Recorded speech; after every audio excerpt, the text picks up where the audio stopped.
ඔහායෝ ඔහායෝ කියනවද කොනිච්චවා කියනවද කොම්බම්වා කියනද දැන් නම් මට කොම්බම්වා හවස අද හරිම දුක්ඛිත දවසක් වේදනාකාරී දවසක් ඇත්ත වශයෙන්ම කිව්වොතින් මම අසනීප වෙලා ඉන්නේ. ඉතින් අසනීප වෙලා හිටියට මට හිතුණා පොඩි වීඩියෝ කෑලි ටිකක් බැරි ගාතේ හරි ගන්න. ඒකයි මම අද මේ වීඩියෝ එක කරන්නේ. ඔයාලා බලන්න කැමති නම් බලන්න නැත්තම් යවන්න.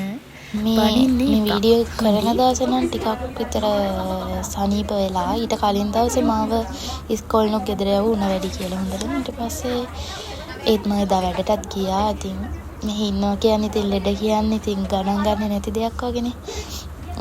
මැරෙන්න පණ දැදීසියක් වැඩ කරන්න ඕනේ ඉතින්.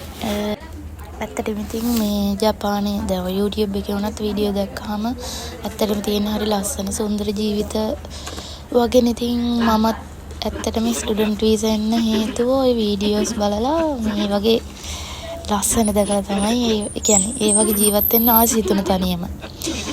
දැන් තමයි තනියම ජීවත් වෙනකොට යන්නේ කියලා නම් වැඩක් නැහැ ඉතින්. තනියම කියන්නේ මට තනියකුත් නැහැ. තව දෙන්නෙක් ඉන්නවා. ඒ දෙන්නත් අවුලක් නැහැ. ඒ නිසා මට අවුල නැහැ. මට හිතෙනවා දැන් තනියම ජීවත් වෙනාට කොහොමද කියලා. ඇත්තටම තනියම ජීවත් වෙන කෙනෙකුට නම් කැස්සක්වත් හැදෙන්න හොඳ නැහැ. මොකද මේ අම්මෝ එක බෑ. ඒක අමාරුයි. මම ඉස්සර ඇත්තටම හෙම්බිරිස්සාවක් හැදුනත් ඇඳෙන්න නැගිටින්නේ නැති ළමෙක්. ඒත් දැන් උණ හැදිලත් වැඩට යනකොට මට ඇත්තටම මම වැඩ කරන රෙස්ටෝරන්ට් එකක. එතකොට ඒකට ෆැමිලි පිටින් එනවා මේ. එතකොට මට දරා ගන්න අමාරුයි ඇත්තටම ඇඬෙනවා. ඇඬෙන වෙලාවල් තියෙනවා ඉතින් මේ මොනා කරන්නද ඉතින් තනියම හැමදේම කරගන්න ඕනේනේ. තව දෙයක් තමයි මේ අපි ඉස්සර ලංකාවේදී ඉස්කෝලේ යනකොට මේ මට මතකයි වහින දවස් වලට එහෙම මම අම්මට කියනවා බොරුවට බඩේ කැක්කුමයි කියලා. බඩේ කැක්කුම හොයාගන්න බෑනේ සාමාන්‍ය උණ කිව්වොත් ඇඟ රත් වෙලාද එහෙම බලන නිසා බඩේ කැක්කුමයි කියලා මේ ඉස්කෝලේ ගියපු නැති දවසුත් තියෙනවා. මම හිතන්නේ මේ ගෙවන්නේ ඒ වගේ රිටර්න් එක වෙන්න ඕනේ. මම මේ වීඩියෝ එක ඇත්තටම හදන්නේ ওই වීඩියෝස් බලලා මේ අර සුන්දරත්වයේ විඳින්න වගේ නම් ස්ටුඩන්ට් වීසා එන්න එපා කියලා කියන්න. මොකද එහෙම අර ලොකු සුන්දරත්වයක් නෑ ඇත්තටම. ඉතින් තමයි තියෙන්නේ. ඉතින් ඒ කියන්නේ හරි වචනින් කිව්වොත් ඇත්තටම කට්ටක් තමයි. මොකද ඉගෙන ගන්නත් ඕනි, ජොබ් එක කරන්නත් ඕනි. මේ ගකුහි ඔය සේරම අපි හොයා ගන්නත් ඕනි. ගෙවල් වලින් ගන්න බෑනේ. ලෝන් දාලා ආපු අයට තවත් අමාරුයි. ලෝන් දාලා එනකොට කියන්නේ එන්න එපා කියන්නේ. ඉතින් මම එහෙම අර ලොකුවට විස්තර කරන්න දන්නේ නෑ ඇත්තටම. මර වීසා ගැනවත් මේ ජීවිතය ගැනවත් මම තාම දන්නේ නැහැ. මොකද මම ඇවිල්ලා මාස ගාණක් වගේ වෙන නිසා. පොඩ්ඩක් අපේ ගෙදර ගණන් ගන්න එපා. මේ පට්ට වරණයි. අපිට ඉස්කෝලෙන් හම්බුන හොස්ටල් ඉතින් ඒ වගේ තමයි. ඉතින් ඒව ගණන් ගන්න එපා. මේ දුම් අල්ලන වැඩේට එහෙම ඉස්සර ලංකාවේදී ඇත්තට මම කොච්චර බල කරත් මම කැමතිම නැති දෙයක් තමයි මේක. ඒත් දැන් මම තනියම ඔක්කොම කරගන්නවා අනේ හරිම සතුටුයි. අපේ අම්මා මට හැමතැනම hina වෙනවත් ඇති මේව බලලා. අනේ දෙවියනේ ඉතින් ජීවිතේ වෙනස් වෙන හැටි. ඒ වුණාට මම අම්මට ගොඩාක් ස්තුතිවන්ත වෙනවා මේ වගේ මගේ හිත අයිය කරාට. මොකද ඕන දෙයක් තනියම කරගන්න මෙච්චර ලොකු ලෙඩක් හැදිලා ඒ ලොකුයි කියන්නේ ලොකුයි තමයි උණ කියන්නේ අමාරුයි නේද?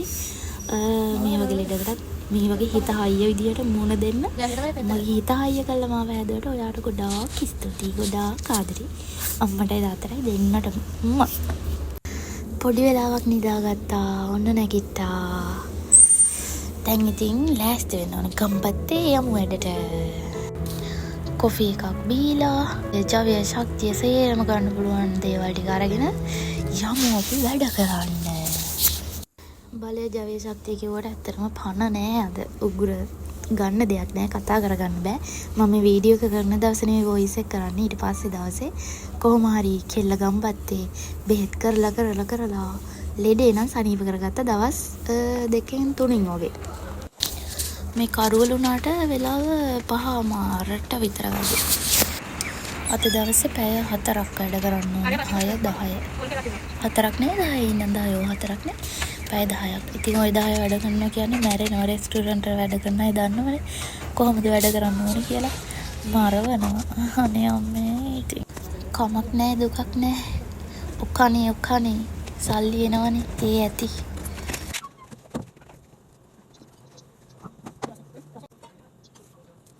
එහෙනම් ඉතින් කෙල්ලනේ කොල්ලනේ මං ගියා බයි බයි. පැය 4ක් වැඩ කරා මං ඇත්තටම මේ අපේ තෙන්චෝ හරිම හොඳයි. එයා මාරම හොඳයි මේ මාර යසසී. ඒක නිසා ගොඩක් මහන්සි නැහැ. ඉතින් මං කිව්වා මගේ උගුර අමාරුයි මට උණ හැදලා ඉන්න කියලා. ඉතින් අර ඒ කියන්නේ රෙස්ටෝරන්ට් වල වැඩ කරනකොට කෑ ගහන්න එහෙම ඕනේ. ඉතින් මිනිස්සු එනකොට යනකොට පුරාම දේවල් තියෙනවනේ. ඉතින් මේ ඒ දේවල් එහෙම අද ටිකක් කරේ නැහැ. ඉතින් ලෙඩ වෙලා ඉන්න නිසා. ඇත්තටම මට දැන් තේරෙන්නේ මේ ඉස්සර මම ඉස්කෝලේ යනකොට අම්මයි තාත්තයි එහෙම කොච්චර ලොකු ලෙඩක් හැදුනත් ඒ දෙන්න වැඩට නොයා ඉන්නේ. බුද්ධිත් කල්පනා කරා කොහොමද මෙයාලා මෙහෙම ලෙඩ හැදිලත් වැඩ කරන්නේ කියලා. මට හෙම්බිරිස්සාවක් හැදුනත් නැගිටින්න බෑ. මට දැන් තමයි තේරෙන්නේ ඒගොල්ලන් කොහොමද එහෙම අර හිතට හයිය ගත්තේ කියලා. ඒ හයිය මටත් තියෙනවා දැන්.